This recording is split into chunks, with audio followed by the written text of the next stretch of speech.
Last Tuesday, we talked about continuation of the uptrend because there's a commitment above the axis line, attempt to break out, testing, commit above.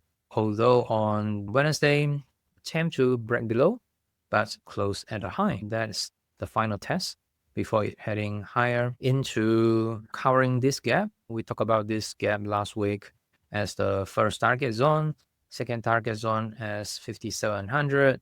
Also hitting the second target, 5,700.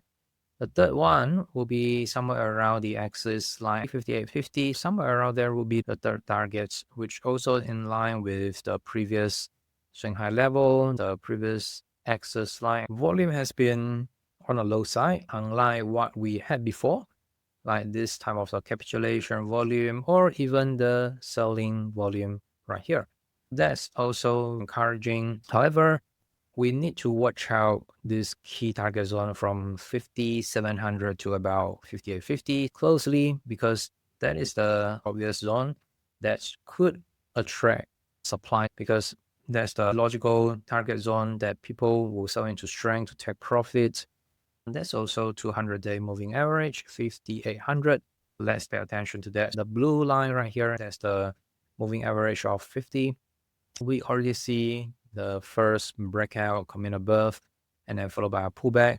We also talk about the potential path for the S&P 500. It could do something like this: impulsive up move, pullback, and then go up, pullback, and then go up again. That should buy us a lot more time to swing trade the position, because if it still try to consolidate or even have some shallow pullback to the first meaningful level would be 5,500. That's the axis line. That could be the first target of the pullback. But if the market is relatively bullish and lack of the supply, we could see some consolidation here. Unless the bar on Friday gets violated, means the candle to commit below the low of Friday's bar, 5,600 could be the first level. If it could consolidate here with even decreasing of the supply, that should give it for another momentum push to 5,800 and even initiate an uptrust, means a temporary commitment above the previous high before we see some meaningful profit taking and selling into strength. That's the best case.